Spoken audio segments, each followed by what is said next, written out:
Bienvenidos a esta clase sobre el marco jurídico internacional del cambio climático.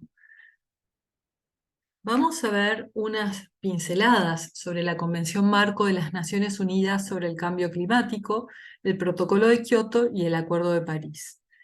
Cada uno de estos instrumentos es muy importante y es la base de todo el sistema jurídico y de acción de los países que han adherido, que son la mayoría, para la lucha contra el cambio climático, una de las tres grandes desafíos que tiene nuestro planeta. Vamos a ver algunos elementos centrales y van a tener ustedes a disposición los textos completos de estos acuerdos. Los van a tener como una lectura que no va a ser obligatoria para aprobar el examen, pero sí es importante, porque son la base de todo. Bien. Entonces, vamos a ver la trayectoria de la Convención Marco de Naciones Unidas sobre el Cambio Climático. Uno pensaría, si diera cuenta de la prensa, que el interés de la prensa por la cuestión climática es algo bastante reciente. Y parecería que la prensa ha descubierto que hay una crisis climática hace unos pocos años, en particular a partir de la pandemia con más entusiasmo, entre comillas. Sin embargo, la preocupación sobre la situación climática es muy anterior. De hecho, vimos el informe del Club de Roma sobre los límites al crecimiento y en ese momento el Instituto de Tecnología de Massachusetts, el MIT, que es el que hizo el informe, ya había detectado un problema serio en cuanto a la variabilidad del clima, que no era simplemente la variabilidad normal, sino que mirando series de 30 años o más se veían cambios sustanciales, que no eran algo explicable a través de la variabilidad normal. Entonces, en el año 79, piensen hace cuánto, 1979, muchos de ustedes quizá ni siquiera habían nacido, se produjo la primera conferencia mundial sobre el clima. Y ya en el año 1988 se creó entre la Organización Meteorológica Internacional y el Programa de Naciones Unidas para el Medio Ambiente el Panel Intergubernamental sobre Cambio Climático. Piensen cuántos años. 1988, todavía no había convención, todavía no teníamos demasiado. En el año 89, 2 años después de que se publicara el informe Brundtland, que mencionamos en un video anterior, se publica la primera evaluación del IPCC, este panel intergubernamental sobre cambio climático. Muy preocupante. Ese mismo año se da la segunda conferencia mundial del clima y se resuelve que es urgente que la Asamblea General de Naciones Unidas inicie las negociaciones para contar con una convención mundial que aborde la problemática del cambio climático. Y esto la Asamblea General de Naciones Unidas lo aprueba en el año 90, se crea una comisión intergubernamental negociadora y en el año 92 se completa esta negociación, se aprueba el texto de la Convención Marco de Naciones Unidas sobre el Cambio Climático y se abre la firma. Se presenta esto en el contexto de la Cumbre de la Tierra de Río 92, junto con otras dos convenciones muy importantes, la de la diversidad biológica y la de lucha contra la desertificación, temas sobre los cuales también se venía trabajando. En el año 94 se produce la cantidad necesaria de ratificaciones de este instrumento por parte de los países y entra en vigor. En el año 97 se aprueba y entra en vigor el protocolo de Kioto, que tiene que ver con los cambios de uso del suelo y los proyectos de forestación y reforestación. Y con alguna modificación se adopta también en este contexto el tema de la reducción de emisiones por degradación y deforestación. El protocolo de Kioto también tiene algunas nociones sobre el mecanismo para el desarrollo limpio, que ahora lo vamos a ver. Y en 2015 se aprueba el Acuerdo de París. Otro esfuerzo por tratar de forzar el avance para evitar lo que parece ser una trayectoria tremenda en la que estamos embarcados, que es que la temperatura planetaria aumente más de 2 grados, la temperatura media, lo que significaría grandes desastres naturales, la desaparición de pequeños estados insulares, la destrucción de muchas ciudades costeras, en fin, una serie de fenómenos que además irían acompañados de eventos extremos cada vez mayores, grandes hambrunas, muchos problemas para la humanidad, sin hablar de los ecosistemas y la biodiversidad que también sufren estas consecuencias. ¿Cuál es el objetivo de la Convención? La Convención procura estabilizar las concentraciones de gases de efecto invernadero en la atmósfera. ¿Por qué? Porque estos gases tienen la capacidad de impedir la radiación del calor hacia el espacio. Entonces, la Tierra, en promedio, va aumentando de temperatura con este aumento de concentración de gases. Entre ellos el dióxido de carbono, que es el más conocido, pero también el metano, hay otros gases.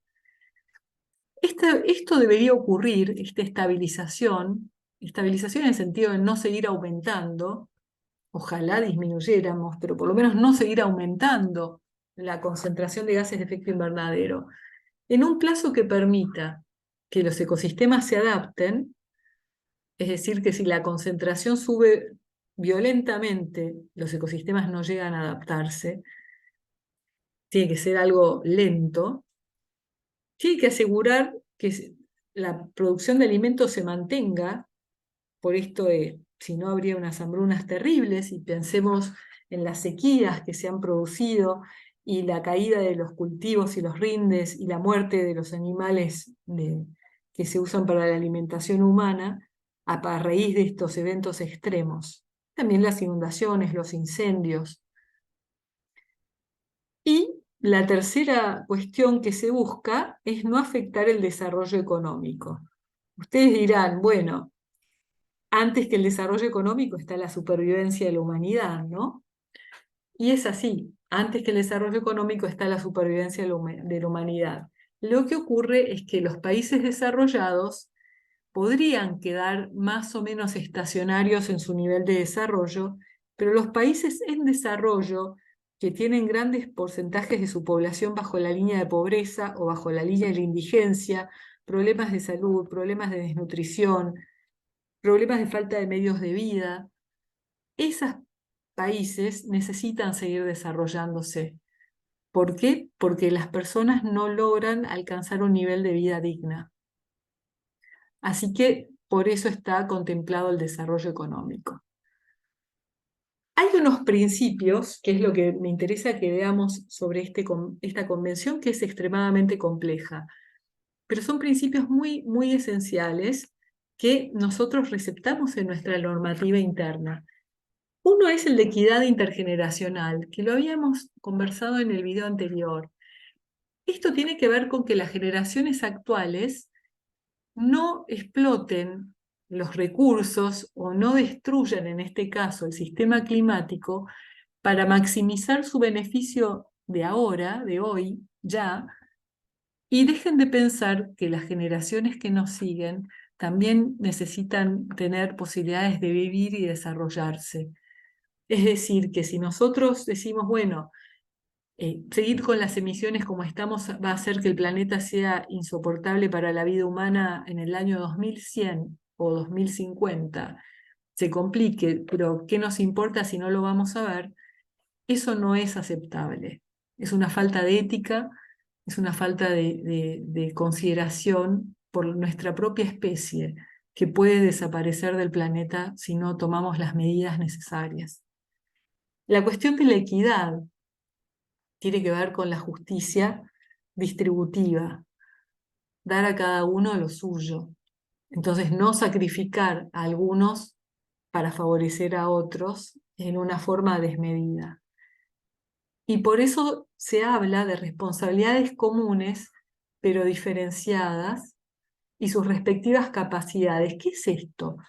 Todos los países tenemos responsabilidad, pero si analizamos, como vimos en el Antropoceno, quiénes fueron los que desataron la revolución industrial, quiénes fueron los que produjeron, por ejemplo, los desmontes para desarrollarse y salir a hacer flotas para conquistar otros países y otros continentes, nos encontramos con que hay países como los países europeos o países como Estados Unidos, que tuvieron un pico de emisiones brutal y sobre esas emisiones, sobre esa deforestación, sobre ese cambio de uso del suelo, construyeron su desarrollo económico, incluso sobre la destrucción de selvas y bosques y medios de vida de países que fueron colonizados. Entonces, no somos todos iguales. No todos destruimos para progresar. No todos fuimos conquistadores. No todos avasallamos otros pueblos. Por lo tanto, las responsabilidades son diferenciadas, porque muchos de nuestros países no tuvieron esa explosión de la revolución industrial o la posguerra, y vamos mucho más lento y tenemos mucho menos responsabilidad sobre los daños que se han producido, incluso sobre la cantidad de emisiones que hay actualmente. Nuestro país tiene una participación muy pequeña en la generación de gases de efecto invernadero. Y la cuestión de las capacidades también es muy importante, por esto que hablamos en el video anterior. Los países desarrollados tienen una capacidad económica, tecnológica y de recursos humanos que nuestros países no tienen. Y por lo tanto, está este principio, que en inglés se dice CBDR, Common but Differentiated Responsibilities, que hace que los países desarrollados deban contribuir con asistencia financiera, construcción de capacidades y transferencia de tecnología para que los países en desarrollo puedan avanzar y puedan llevar a cabo acciones de adaptación y mitigación que vamos a ver en un momento. Entonces, en los países en desarrollo somos más bien los receptores de toda esta situación y de esta crisis, porque no es algo que hayamos producido nosotros mayormente, excluyendo casos excepcionales como el de China o la India, que son grandes emisores. Nuestros países en general hemos recibido estos impactos que han generado los países desarrollados en su mayoría. Y entonces, ¿qué es lo que nos corresponde en principio? Nos corresponde adaptarnos, poder generar acciones que permitan que en las sequías y en los eventos extremos como las inundaciones, nuestras poblaciones no perezcan, que nuestras poblaciones tengan acceso a los alimentos, acceso al agua segura. Es decir, nuestros países en desarrollo tienen una vulnerabilidad mayor y sufren mayor daño que los países desarrollados que cuentan con medios económicos y tecnológicos para capear estos problemas. Y eso es una diferencia muy grande.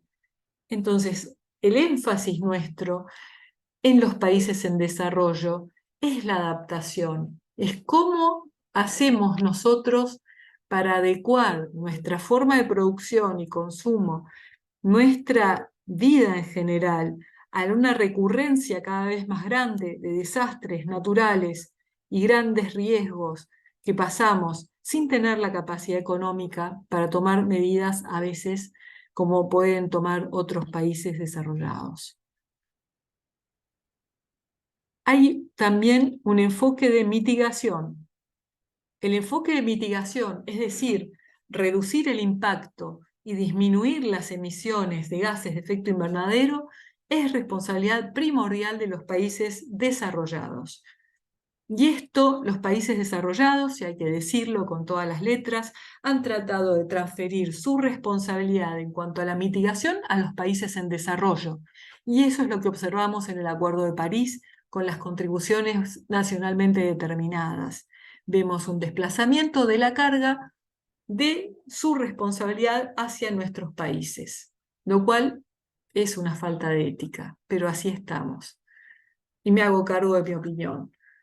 Entonces, volviendo a la convención, Rige el enfoque precautorio, que es consistente con uno de los principios de la, la Cumbre de Río. Al igual que el principio de responsabilidades comunes pero diferenciadas, el enfoque precautorio está previsto también como principio general del derecho ambiental internacional. ¿Y qué quiere decir esto? Hay que procurar prevenir, que es lo menos costoso, anticiparse y reducir al mínimo las emisiones derivadas de las actividades económicas y las actividades humanas, que generan entonces la posibilidad de disminuir la presión sobre el sistema climático y de seguir acelerando el cambio global. Esa mitigación también se puede tomar con medidas que aseguren la absorción de esos gases de efecto invernadero. Y de eso trata, por ejemplo, en alguna medida, REDD+, que se trata de forestaciones que tienden a absorber dióxido de carbono y fijarlo en el crecimiento de los árboles. Pero entonces el enfoque precautorio nos obliga a reducir al mínimo las emisiones. Esto es la mitigación, es remediar ese impacto o evitar que ocurra. Y tenemos también el enfoque precautorio cuando, más allá de que no exista certeza científica sobre la posibilidad de producir un daño, deben tomarse de todas formas medidas para evitarlo. Ese es el enfoque precautorio. Y además, esto debería ser de una forma costo efectiva, es decir, que buscamos que sea el menor costo con el mayor resultado positivo. Como decía, los países en desarrollo tienen derecho a lograr ese desarrollo, tienen derecho a salir de la pobreza y la indigencia, a que su población pueda desarrollarse como personas con toda su potencialidad. Y por lo tanto, esas medidas que los países en desarrollo adopten tienen que contrabalancearse con estas necesidades. Es decir, que no se puede exigir a un país en desarrollo lo mismo que se le exigiría a un país desarrollado, porque sin desarrollo, desarrollo sostenible, no hay inclusión social, no hay vida digna, y sería una injusticia hacerle cargar a los países en desarrollo el costo del daño que produjeron los países desarrollados justamente para alcanzar ese nivel de bienestar de que gozan hoy día. El comercio internacional. Las medidas que se tomen para promover la reducción de emisiones y la adaptación no deberían generar barreras para arancelarias. ¿Qué es esto? Son barreras para bloquear el comercio exterior, para bloquear las importaciones con la excusa ambiental. Es un poco lo que quiere hacer la Unión Europea cuando dice que va a poner un impuesto al carbono en frontera, mientras subsidia muy fuertemente producciones agrícolas que tienen un grave impacto ambiental, destruyen los suelos y sin embargo reciben subsidios. Y entonces, países como el nuestro, que tenemos una producción sumamente eficiente, podemos sufrir reducciones a la posibilidad de exportar nuestra producción a estos países con la excusa del ambiente. Hay que estar atentos. El protocolo de Kioto, rápidamente. El protocolo de Kioto entró en vigor en 2005 porque era necesario que un mínimo de partes lo adoptara, lo ratificara, y lo que tiene que ver es obligar a países desarrollados a reducir las emisiones, sobre todo la Unión Europea, que son los principales responsables de las emisiones. Esta responsabilidad común pero diferenciada. Se abordan 6 gases de efecto invernadero, entre los cuales el más conocido es el dióxido de carbono, pero también está el metano, que es mucho más impactante que el dióxido de carbono, el óxido nitroso, los hidrofluorocarbonos, los perfluorocarbonos y el hexafluoruro de azufre. ¿Cuáles son los mecanismos que adopta para esto el protocolo de Kioto? Una es generar un mercado de carbono, por el cual ciertos países reciben cupos de emisión imagínense como un permiso de emisión, y como esos países quizá no emiten tanto, lo que hacen es vender el excedente de derechos a emitir a países que emiten más. La esperanza era que fuera más barato comprar esos derechos de emisión que pagar las penalidades por haberse excedido en las emisiones. La verdad es que el mercado del carbono no terminaba de despegar. Ahora también hay muchas esperanzas con el Acuerdo de París en que esto va a generar unos negocios financieros extraordinarios. Lo veremos, pero en el medio hubo mucha operatoria inescrupulosa. Otro mecanismo que tenemos que se aplica a los países que no están obligados por Kioto a reducir emisiones es el mecanismo para un desarrollo limpio.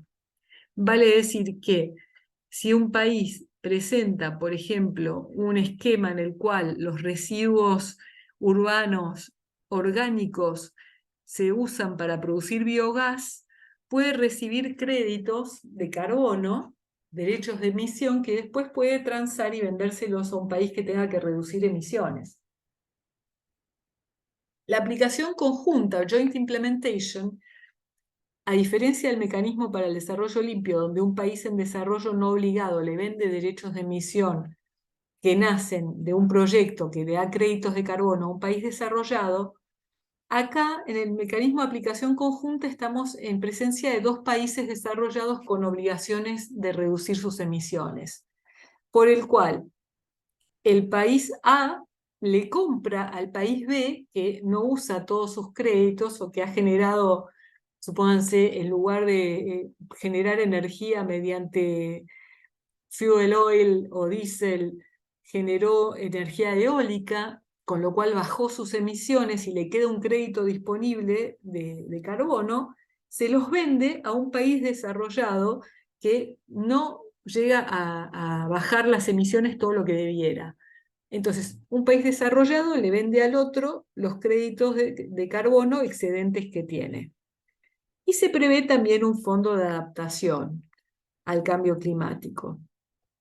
Esto se vino a completar con lo que se denomina RED Plus, Reduce Emissions for Deforestation and Degradation, son reducción de emisiones por deforestación y degradación forestal, porque el protocolo de Kioto no contemplaba los bosques nativos existentes, contemplaba las plantaciones forestales nuevas, ¿no? Con una idea de adicionalidad. Entonces aquí lo que se hace es dar un reconocimiento al stock de carbono que está almacenado en forma de biomasa forestal a los países en desarrollo. Con lo cual, este mecanismo no lo vamos a ver en detalle, ustedes lo pueden estudiar aparte, es bastante complicado porque genera toda una obligatoriedad de tener definida la cantidad de carbono almacenado y definidos mecanismos para asegurar que ese carbono no tenga fugas. Por ejemplo, tengo un bosque en pie y que no haya una deforestación o que no haya una tala de ese bosque y entonces el carbono deje de estar almacenado o se prenda fuego. Así que es bastante complejo tener proyectos de Red Plus buenos. También hay otro riesgo que es la captura de tierras con este excusa ambiental y la expulsión de comunidades indígenas o tradicionales de su territorio con la excusa de preservar la integridad de los bosques. Así que hemos visto un poco de todo en Red Plus. Y finalmente vamos al Acuerdo de París. El Acuerdo de París ha sido impulsado a nivel universal. ¿Qué quiere decir esto? Que no solamente los países desarrollados son los que están obligados, sino que ahora los países en desarrollo quedan obligados también. Y esos países definen en forma nacional y voluntaria cuáles van a ser las metas de reducción de emisiones del país. Es muy ambicioso en el sentido de que se propone reducir el aumento de temperatura promedio a 2 grados centígrados y ojalá sea de 1,5 grados centígrado promedio. La trayectoria actual va rumbo a los 3 grados y si no logramos detener un poco las emisiones, quizá estemos más cerca de los 4 grados promedio que de los 3 grados. Así que bajar a 2 grados promedio es un esfuerzo muy grande, que requiere el compromiso de todos los países. Ahora bien, el compromiso de todos los países venía de la mano con el aporte de 100 millones de dólares, no, 100.000 millones de dólares de los países desarrollados a los países en desarrollo por año, desde el año 16, o sea, el año siguiente del Acuerdo de París, hasta el 2020. Por supuesto, como es de esperar, así como no se cumplieron los compromisos de la Convención de Cambio Climático, tampoco se cumplió esto. Los países desarrollados siguen eludiendo aportar los recursos que deben aportar y están trasladando la carga a los organismos financieros y al sector privado, cuando en realidad son obligaciones de los gobiernos. Y esto es muy importante, porque sin este aporte es muy difícil que se logre un resultado. Ahora, segundo punto, las emisiones globales máximas cuanto antes. ¿Qué quiere decir esto? ¿Que nos vamos a apurar a emitir? No. Quiere decir que cuanto antes logremos decir esto es lo máximo que vamos a emitir y ahora empezamos a reducir nuestras emisiones, más probable sea que alcancemos la meta de no excedernos del aumento global de 2 grados.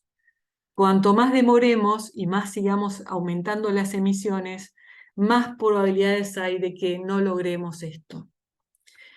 Y el otro punto que es muy importante es la neutralidad climática. Esto quiere decir que va a haber un equilibrio entre el carbono emitido y el carbono absorbido hacia el año 2050. ¿Con qué? Con compensaciones. Compensaciones entre países, compensaciones dentro del mismo país. Es decir, que carbono que emito, carbono que tengo que fijar de alguna forma. Esto todavía está en el aire. Muchos países impulsan la transición energética pensando que el sector energético es uno de los mayores emisiones. Hay también un impulso a la transición de los sistemas agroalimentarios, pero todavía estos son especulaciones insuficientes en parte por la falta de inversiones. El Acuerdo de París tiene un horizonte bastante largo, pero a 2030 ya deberían, por lo menos algunos países como la Unión Europea y sus 27 Estados miembros, lograr estabilizar las emisiones. Y a 2050 la neutralidad. Y algunos países son más ambiciosos, al menos en lo discursivo, no necesariamente en las realidades. Esto tiene ciclos de 5 años de las contribuciones nacionalmente determinadas con balances de los logros alcanzados a medio término. Y una vez que termine ese ciclo de 5 años, hay una idea de aumentar el nivel de ambición para reducir aún más las emisiones en cada ciclo de 5 años. Es decir, que cada país se obliga a mejorar y aumentar su grado de compromiso en la reducción de emisiones cada 5 años. Cosa que, como hablamos, no todos los países están en igualdad de condiciones, no todos los países tienen la misma responsabilidad, lo que hace el Acuerdo de París como un triunfo de la diplomacia de los países desarrollados es cargarle las obligaciones a los países en desarrollo, que no tienen los medios ni tienen la situación socioeconómica apropiada para lograrlo. Y sin embargo, los países en desarrollo lo hemos aceptado. Y esto da una idea de economía baja en carbono y otra vez la posibilidad de entrar en barreras al comercio internacional con la excusa ambiental. Mucho cuidado acá. El punto de la transparencia y la rendición de cuentas. Todos los países tienen que reportar sobre sus emisiones y su balance de carbono cada 2 años. Y estas revisiones de cada país, informado con estándares internacionales, con indicadores acordados, es revisado por expertos y por otros países. Es decir, que hay un control cruzado de las acciones que cada país soberano hace en su territorio, lo cual, se imaginarán, es complejo, es muy delicado. Si bien la atmósfera es global, no está adherida a la soberanía nacional, estos compromisos restringen la libertad del país de adoptar políticas de desarrollo y de elegir cuál es su modelo de desarrollo. atan bastante a los países, sobre todo a los países en desarrollo, que tienen tan altos niveles de pobreza y de indigencia. Hay un compromiso de apoyo a los países más pobres, menos desarrollados y vulnerables. Hay un compromiso de compensación de daños y pérdidas, pero como les comentaba, los fondos no aparecen. Muchas promesas, pocas concreciones. Por eso se habla de la expansión de la base de donantes. ¿Qué quiere decir esto? Simplemente que los gobiernos de los países desarrollados desplazan la carga de sus obligaciones a las empresas y al sector financiero. Bastante poco serio, con la excusa de que la inversión es muy grande y no alcanza. Pero sí alcanza para la industria armamentística, por ejemplo. La innovación y la tecnología, la investigación y el desarrollo como caminos para obtener mejoras en el rendimiento, en los modelos de producción y consumo, en la generación de energía, en los sistemas alimentarios y en la economía en general. Esto de la mano, por ejemplo, con la idea de la economía circular, donde los recursos se reciclan una y otra vez en sucesivos pasos de producción, donde hay un rediseño de los productos, un tema muy interesante que da para otras discusiones y otras clases. Y supuestamente un apoyo a la adaptación de los países más pobres y vulnerables, incluyendo los pequeños estados insulares.